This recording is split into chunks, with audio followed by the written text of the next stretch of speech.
आज के video lecture में हम ऑक्सीजन ट्रांसपोर्ट के बारे में पढ़ेंगे।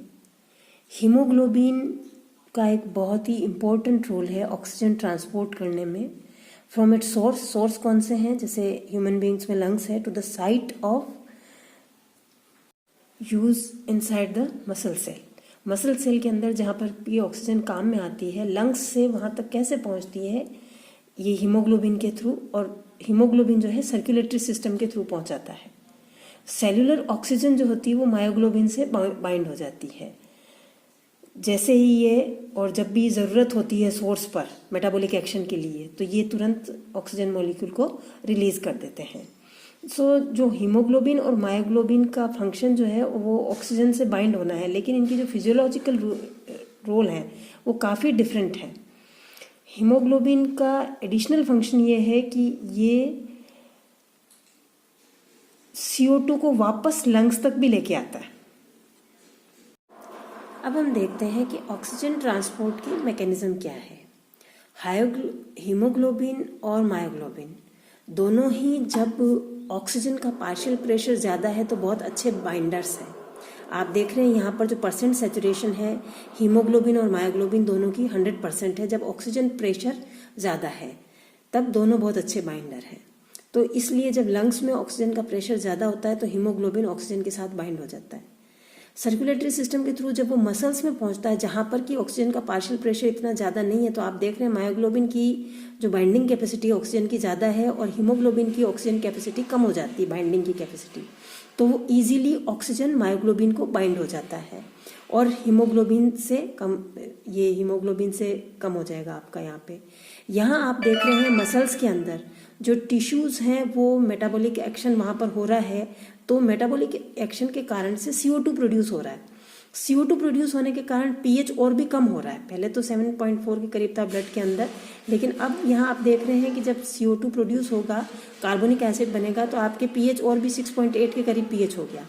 यहाँ पर हीमोग्लोबिन की बाइंडिंग कैपेसिटी ऑक्सीजन के साथ और भी कम हो जाती है, तो ये और भी ऑक्सीजन को रिलीज कर देता है। यहाँ पर CO2 हीमोग्लोबिन के साथ बाइंड हो जाएगा और CO2 वापस लंग्स तक पहुँच जाएगी।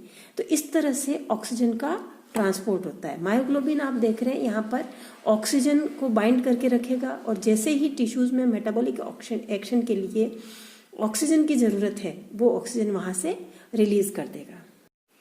कार्बन मोनोऑक्साइड टॉक्सिक है क्योंकि ये हीमोग्लोबिन से बाइंड हो जाती है ऑक्सीजन के बजाय।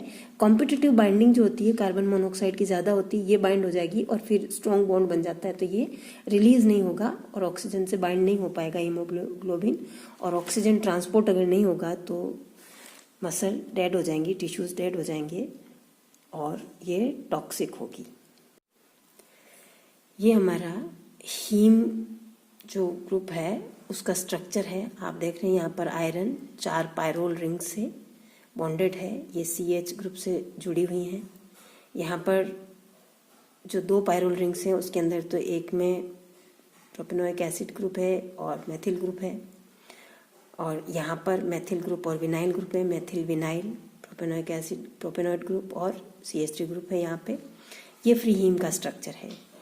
यहाँ पर आयरन +2 ऑक्सीडेशन स्टेट में है। जो Fe की ऑक्सीडेशन स्टेट है ये है +2, और इसका जो ऑक्सीडाइज्ड फॉर्म होता है जिसमें आयरन +3 ऑक्सीडेशन स्टेट में होता है उसको हम कहते हैं मेटा हीमोग्लोबिन।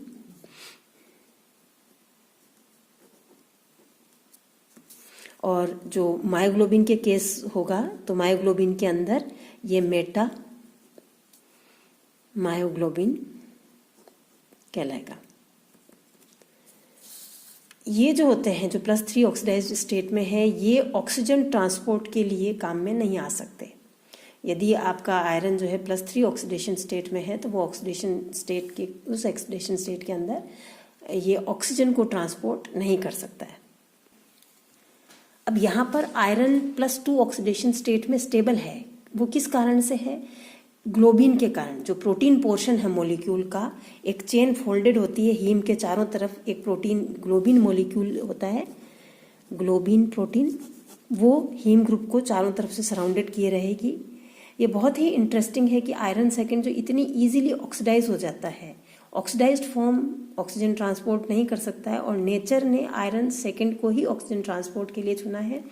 लेकिन ग्लोबिन जो होता है मॉलिक्यूल, ये ग्लोबिन मॉलिक्यूल हीम के चारों ओर सराउंडेड होगा और जो स्टेरिक और केमिकल कंट्रोल तो इस तरह से होता है कि ऑक्सीजन मॉलिक्यूल तो बाइंड हो सकता है आयरन के साथ में, लेकिन वाटर मॉलिक्यूल अप्रोच नहीं कर सकता है। ग्लोबिन मॉलिक्यूल के कारण वो हाइड्रोफोबिक एनवायरनमेंट क्रिएट हो जाता है और जब वाटर अवेलेबल नहीं होगा तो इलेक्ट्रॉन ट्रांसपोर्ट नहीं हो सकता है और आयरन सेकंड +3 में ऑक्सीडाइज नहीं होगा।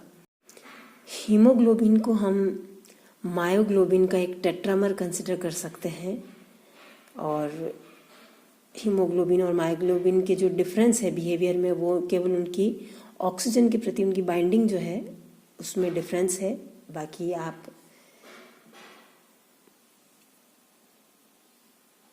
ये हीमोग्लोबिन मॉलिक्यूल है, ये 4 आयरन पार्ट है 1 2 3 4 और ग्लोबिन प्रोटीन से सराउंडेड है जिससे कि चारों तरफ हाइड्रोफोबिक एनवायरनमेंट बन जाता है और पानी का मॉलिक्यूल अप्रोच नहीं कर पाता है।